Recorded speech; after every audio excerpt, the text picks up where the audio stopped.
நான் அடிப்பேன், ஆனால் நீ திருப்பி அடிக்கக்கூடாது. இதுதான் ஈரானுக்கு ட்ரம்ப் விடுத்திருக்கக்கூடிய புதிய துருக்கிடு.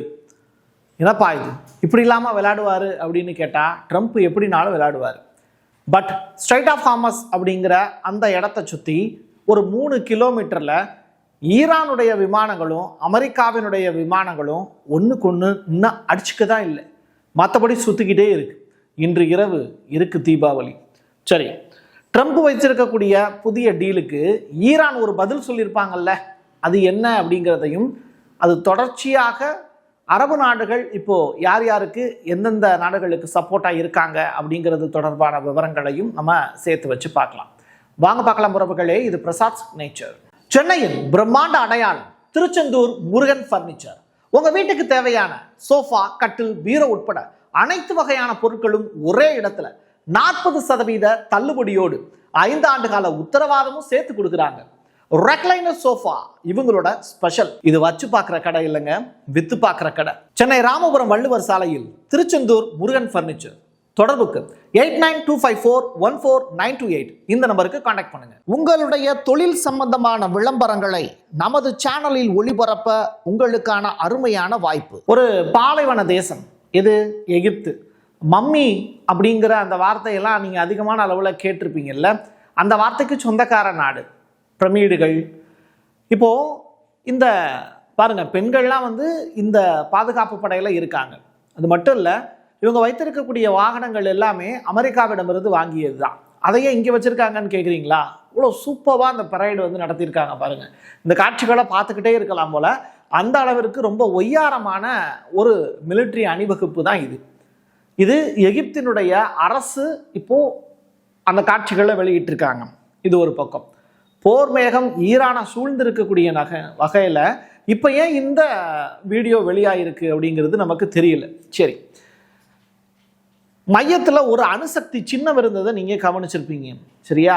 அப்போது நியூக்ளியர் ரிலேட்டடான ஏதோ ஒரு வார்னிங்க்கு எகிப்தினுடைய அதிபர் எல்சிசி உத்தரவு பிறப்பிக்க போகிறாரா அப்படிங்கிற கொஸ்டின் மார்க்கு.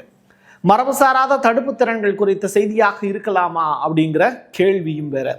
காணொளி ஆதாரம் இதை எந்த உறுதிப்படுத்துதுன்னா, எகிப்தினுடைய உள்துறை அமைச்சகம் தான் இந்த செய்தியை வெளியிட்டிருக்காங்க. எது எப்படியோ ஈரானுடைய ரியால் மதிப்பு அப்படிங்கிறது இப்போ ரொம்ப டவுன் ஆயிடுச்சு அப்படிங்கிறாங்க.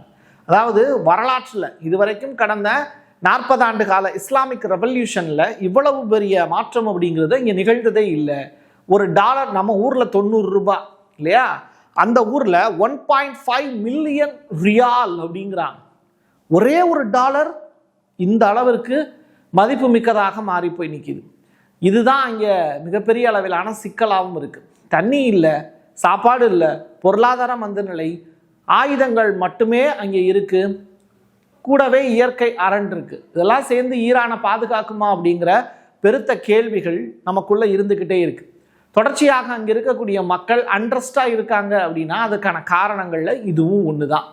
ஏன்னா ஒரு டாலருடைய ரேட்டுங்கிறது இங்கே 1.5 மில்லியன்னா நீங்கள் கற்பனை செஞ்சு பாருங்கள், எந்த அளவிற்கு மக்கள் வாழ முடியும், ரொம்ப காலத்தை நகற்ற முடியும். பொருளாதாரம் வீழ்ச்சி அடைஞ்சிருச்சு அப்படின்னா ஒரு மனிதனால் எந்திரிக்கவே முடியாதுல்ல. அது எந்திரிக்கிறதுக்கு எவ்வளவு காலம் ஆகுங்கிறத இயற்கையில் தீர்மானிக்கணும். அப்படி ஒரு சுச்சுவேஷனில் தான் இப்போ ஈரான் சிக்கி தவிக்கிறாங்க. மத்திய கிழக்கில் இருக்கக்கூடிய ஈரானுடைய ஆதரவு படைகள் உச்சக்கட்ட எச்சரிக்கையை நோக்கி இப்போ இருக்கு. ஈராக்ல அல் நுஜாபா அப்படிங்கிற போராட்ட குழு இப்போ யாருக்கு ஆதரவாக வந்திருக்காங்கன்னா ஈரானுக்கு ஆதரவாக சப்போர்ட் பண்றாங்க.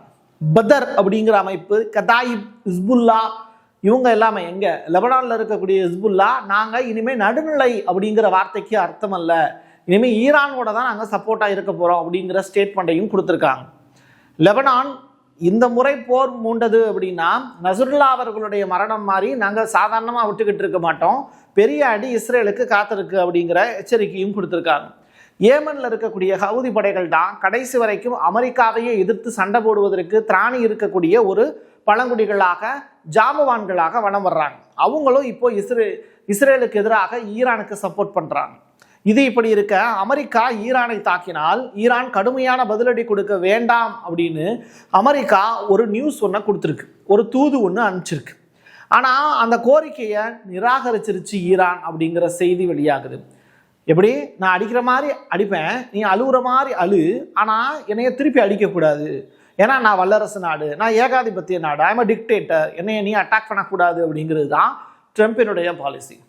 பதிலாக இந்த ஸ்ட்ரைட் ஆஃப் ஹார்மஸ் அப்படிங்கிற அந்த நீரிணையையும் அமெரிக்கா இப்போ கைப்பற்ற போகுது அப்படிங்கிற மாதிரியான தகவலும் ஈரானுக்கு கசிஞ்சிருக்கு. அதனால தான் ஈரானிய போர் விமானங்கள் இப்போ எங்கே இப்போ சுற்றிக்கிட்டு இருக்கு அப்படின்னா, அந்த பாரசீக வளைகுடா ப்ளஸ் ஓமன் வளைகுடா இந்த ரெண்டையும் இணைக்கக்கூடிய அந்த 3 கிலோமீட்டர் இருக்குல்ல, ரொம்ப ஷார்ட்டான ஒரு பகுதி, அந்த இடத்துல இப்போ சுற்றிக்கிட்டு இருக்காங்க.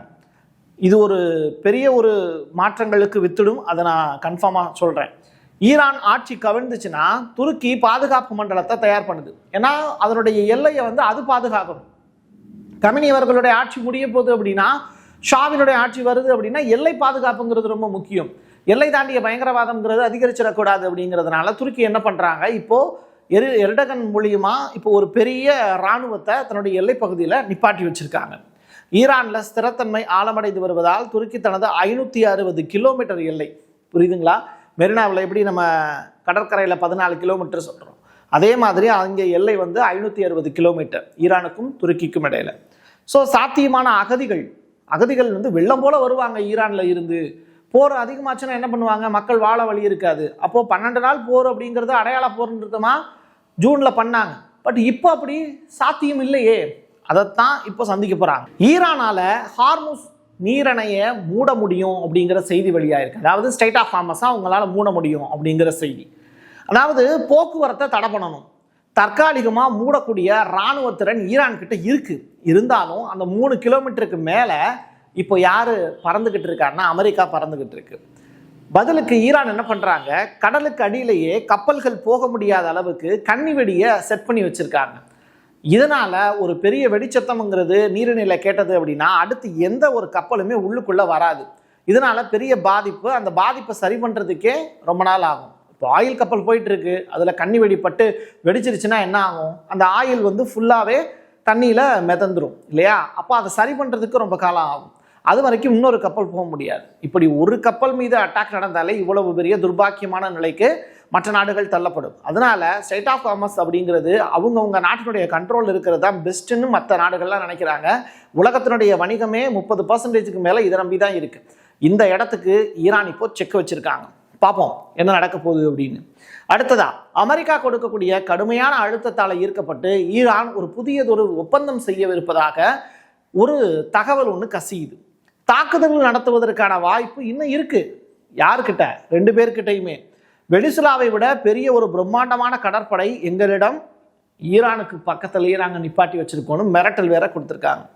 ஒரு ஒப்பந்தம் செய்ய விரும்புகிறார்கள், அவர்கள் பேச விரும்புகிறார்கள் அப்படின்னு ஈரான் சைடில் இருந்து ஒரு செய்தி கிடைச்சதா ஃபாக்ஸ் நியூஸ் செய்தி வெளியிடுது. சொல்றது புரியுதா? அப்போ ஈரான் என்ன பண்ணுறாங்க, அமெரிக்காவோட பேசி ப்ராப்ளத்தை ஷார்ட் அவுட் பண்ணுறதுக்கு ட்ரை பண்ணுறாங்க அப்படிங்கிறது தான் கடைசி கட்ட செய்தி. இன்று இரவு தாங்குமா அப்படின்னு தெரியல. அதுக்குள்ள ஒரு ஒப்பந்தத்துக்குள்ள 2 பேர் வருவதற்கான முயற்சியில் ஈடுபடுறாங்க. சரி, ஈரான் மீதான தாக்குதலுக்கு தனது பிரதேசத்தை பயன்படுத்துவதற்கு ஐக்கிய அரபு அமீரகம் தடை விதிச்சிருக்கு. UAE தடை பண்ணியிருக்காங்க. எந்த ஒரு விரோத இராணுவ நடவடிக்கைகளுக்கும் தனது நிலப்பரப்பு, வான்வெளி, கடற்பகுதியை பயன்படுத்துவதற்கு ஐக்கிய அரபு அமீரகம் அனுமதிக்காது. நல்ல செய்தி. சரி, நெருக்கடிகளை தீர்க்க பேச்சுவார்த்தை, பதற்றத்தை தணித்தல் மற்றும் சர்வதேச சட்டத்தை மதித்தல் ஆகியவை அவசியம் அப்படின்னு UAE இப்போ கருத்து தெரிவிச்சிருக்கு. இது செய்தி சொல்லியிருக்காங்க. பட் ஜோர்டான் அரசு என்ன பண்ணியிருக்காங்கன்னா முழுக்க தனது வான்வெளியையும் ஏர்பேஸையும் இப்போ அமெரிக்காவுக்கு விட்டு கொடுத்துருக்காங்க. கத்தாரும் அதே மாதிரி தான் முழுக்க அமெரிக்காவுக்கு தனது ஏர்பேஸை பயன்படுத்த வாய்ப்பு கொடுத்துட்டாங்க. சவுதி அரேபியா பெட்ரோடாலர் அப்படிங்கிற ஒப்பந்தம் இருந்த வரைக்கும் அமெரிக்காவினுடைய அடிமையாக இருந்தது. இப்போ அமெரிக்காவுக்கு பெரிய அளவிலான நிதி கொடுத்து அவங்க கிட்ட இருந்து F-35 உள்ளிட்ட ஃபைட்டர் ஜெட்லாம் வாங்கினாங்க. இப்படிப்பட்ட நிலையில பெட்ரோடாலர் ஒப்பந்தம்ங்கிறது கேன்சல் ஆயிடுச்சு. இனிமே அமெரிக்காவினுடைய அடிமையாக இருக்க தேவையில்லை. ஸோ இதுதான் அங்கே இருக்கக்கூடிய விஷயம். அங்கே காபா அப்படின்னு சொல்லிட்டு ஒரு சதுரங்கமான இடம் இருக்குது. அதை புதுப்பிக்கக்கூடிய வேலையை இப்போது சவுதி அரேபியா கொஞ்சம் ஸ்டாப் பண்ணியிருக்காங்க. ஈரானுடைய போர் பஞ்சாயத்தெல்லாம் முடிஞ்சதற்கு பிறகு அந்த வேலையை செய்ய தொடங்கலாம் அப்படின்னு நினச்சிருக்காங்க. அதுக்கு ஈரானுடைய சப்போர்ட்டும் அவங்களுக்கு தேவைப்படுது அப்படின்னு ஒரு பக்கம் சொல்லப்படுது. எது எப்படியாக இருந்தாலும் மிடில் ஈஸ்டில் சுற்றி இருக்கக்கூடிய ஈராக் அப்படிங்கிற நாடு இப்போது ஈரானுக்கு சப்போர்ட்டாக இருக்குது, அமெரிக்காவுக்கு சப்போர்ட்டாக இல்லை. இதுவும் அந்த இடத்துல கவனிக்கப்பட வேண்டிய ஒரு அம்சம். பாக்தாத் அப்படிங்கிறது ஈரானுடைய தோழனாக மாறிப்போச்சு. சரியா? இது எல்லாத்தையும் தாண்டி கமினி அவர்கள் என்ன சுச்சுவேஷனில் இருக்கார்? ஈரானுடைய எம்பி ஒரு முக்கியமான ஸ்டேட்மெண்ட் ஒன்று சொல்கிறார். நாங்கள் சாகிற வரைக்கும் கமினி அவர்களுக்கு துணையாக இருப்போம். அவருடைய பேர் வந்து நசிரி, நாடாளுமன்ற உறுப்பினர். சாகிற வரைக்கும் கமினி அவர்களுக்கு துணையாக இருப்போம். அவர் இறந்துவிட்டால் அடுத்தடுத்த தலைவர்கள் வருவார்கள், அவருடைய மகன் வருவார், அவருக்கு துணையாக இருப்போம் அப்படிங்கிற ஸ்டேட்மெண்ட்டையும் சொல்லியிருக்காங்க. ஸோ கமினிக்கு அப்புறம் யார் அப்படிங்கிறதையும் ஈரான் இப்போவே திட்டமிட்டிருக்காங்க. அதை செயல்படுத்தி ஈரானை வழிபடுத்துவதற்கான ஒரு பெரியதொரு வாய்ப்பை உருவாக்கியிருக்காங்க. 12 நாள் போர் நடந்த டயத்திலேயே கமினி அவர்கள் சொல்லியிருந்த விஷயம், நான் மரணம்ங்கிறது எங்களுக்கு ஒன்றும் பெரிய விஷயமே கிடையாது, அது நாங்கள் விரும்பி ஏற்றுக்கக்கூடிய ஒரு விஷயம். பிறப்புன்னு ஒன்று இருக்குன்னா இறப்புன்னு ஒன்று இருக்கும், மறுபடியும் பிறந்து வருவோம் அப்படிங்கிற அந்த லாஜிக்கில் இருக்கிறவங்க அவங்க எப்போ வந்தாலும் போர் நடந்துக்கிட்டு தான் இருக்கும், அந்த போரில் ஈரான் ஜெயிக்க தான் போகுது அப்படிங்கிறத அவங்க பெரிய அளவில் நம்புகிறாங்க.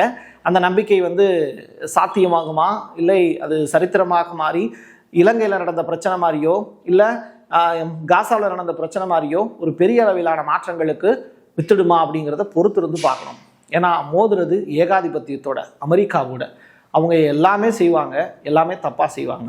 பட் அவங்களை எதிர்த்து சண்டை போடக்கூடிய அளவுக்கு ஈரான்கிட்ட சக்தி இருக்கா அப்படின்னு கேட்டால் இட்ஸ் பிக் கொஸ்டின் மார்க். பொறுத்திருந்து பார்க்கலாம். என் கையெழுத்து என் மக்களுக்கானது உறவுகளை மீண்டும் ஒரு பதிவில் சந்திக்கலாம்.